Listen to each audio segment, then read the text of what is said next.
네, 우리 인사하겠습니다. 할렐루야. 할렐루야. 네. 할렐루야. 네, 주님을 기다리는 대림절이 시작이 되었습니다. 우리는 예수님을 기다리며 예수님께서 우리를 구원해 주시는, 또 우리를 자유케 하시는 것을 희망하는 오늘 희망의 주제로 함께 이야기를 말씀을 나누려고 합니다. 수많은 사람들이 이 세상에 함께 살고 있습니다. 그런데 같은 세상에 우리가 함께 살고 있지만 모두 다른 상황 가운데 삶을 살아가고 있습니다. 누군가는 우리가 사는 이 삶을 비관적으로 바라보고, 어떤 사람은 우리가 사는 이 세상을 희망적으로 바라보기도 합니다. 그런데 이 세상을 비관적으로 바라보며 사는 사람들은 그들 안에 소망이 없기 때문입니다. 희망이 없기 때문에 모든 것을 비관적으로 바라보게 되는 것이죠.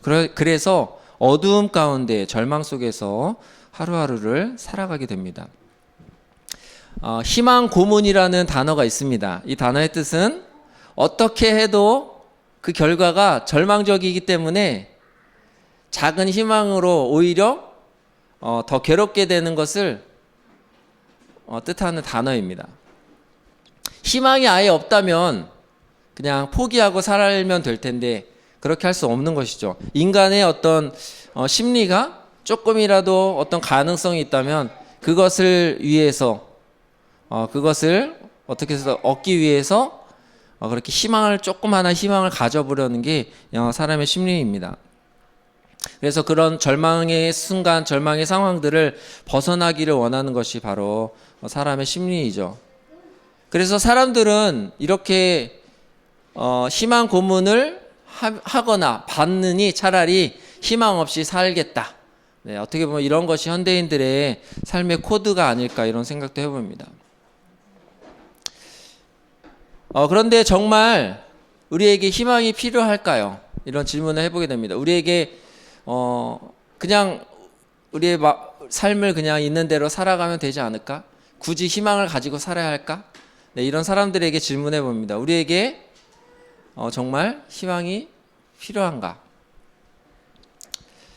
희망은요, 사실 절망 중에 있는 사람들에게 필요한 것입니다. 소망이 없는 사람들에게 필요한 것이 바로 희망이라는 것입니다. 우리가 드라마나 영화를 보게 되면 자주 나오는 이야기들이죠. 불치병에 걸려서 사망 선고를 받은 사람들이 나옵니다. 이렇게 네, 드라마, 영화 전개상 이들은 어떻게 되죠? 죽을 수밖에 없게 되죠. 그래서 의사가 사망 선고를 하고 이제 뭐 현대의 어떤 의학 기술과 노력으로 어떻게 할 수 없는 그런 상황의 이야기들이 나옵니다.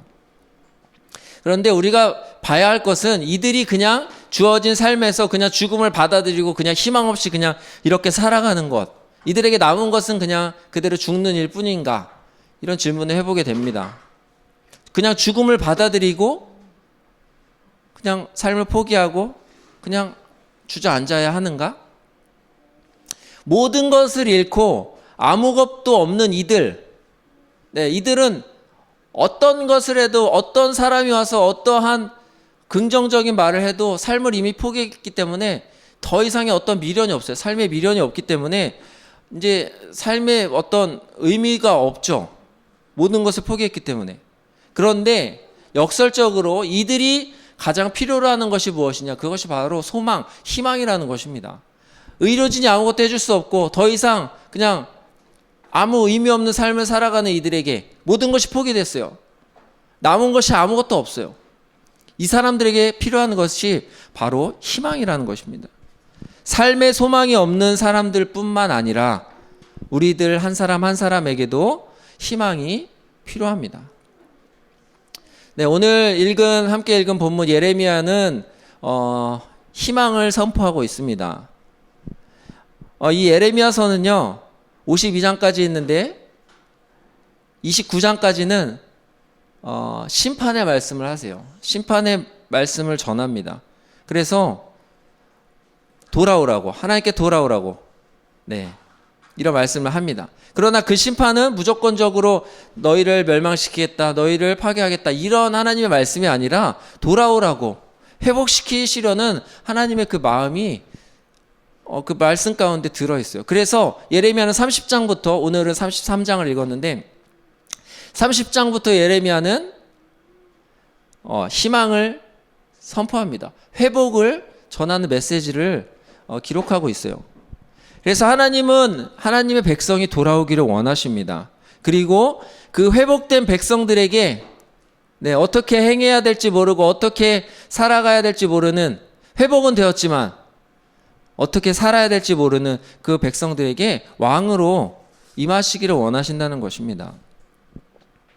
이스라엘의 집과 유다 집에게 하신 이 귀한 말씀이 이렇게 이루어지는 것이죠.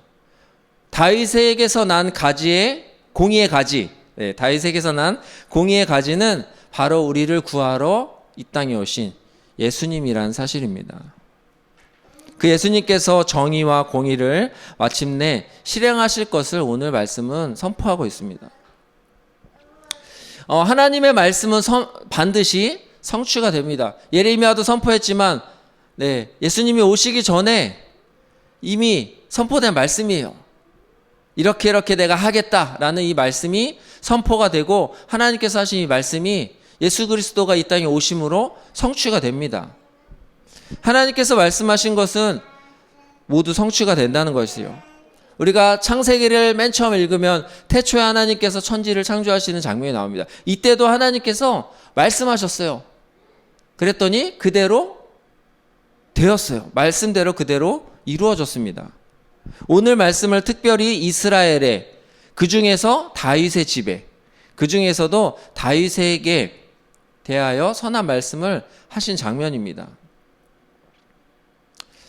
이 성취될 말씀을 기다렸던 이스라엘 백성들처럼 우리도 오늘 예수님 그리스도를 기대하며 또 기다리며 소망하고 희망하며 이 대림절을 보내기를 소망합니다. 예수님께서는 다시 오실 것입니다. 그래서 우리는 그 다시 오실 예수님을 기다리며 소망하며 예수님을 끝까지 인내하며 바라보아야 합니다.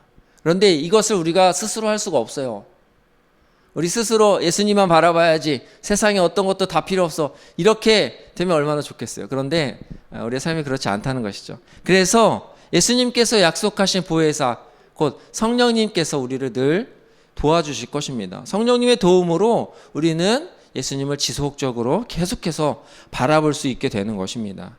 그래서 우리의 어떤 이 믿음의 생활 끝에 예수님께서 오셔서 마침내 주님께서 우리를 왕으로 다스려 주실 것입니다.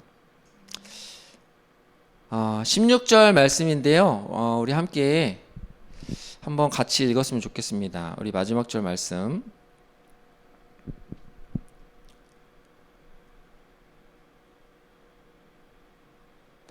마지막 절 말씀 우리 함께 읽도록 하겠습니다. 그날에 유다가 구원을 받겠고 예루살렘이 안전히 설 것이며 이 성은 여호와는 우리의 의라는 이름을 얻으리라. 아멘. 이 세상에 희망이 없는 것 같고 또 소망이 없는 것 같은 이런 삶을 살고 있다 하더라도 우리는 희망을 잃지 말아야 합니다. 우리가 소망하고 기다려야 할 것은 이 세상의 부와 명예와 또 우리의 지위가 잘 되는 것, 높은 자리에 위치하고 안전한 삶을, 편안한 삶을 사는 그런 것이 아니라 바로 우리가 소망해야 될 분은 예수님이라는 것을 기억하시면서 성탄을 준비하시는 여러분들이 되시기를 주님의 이름으로 축복합니다. 아멘.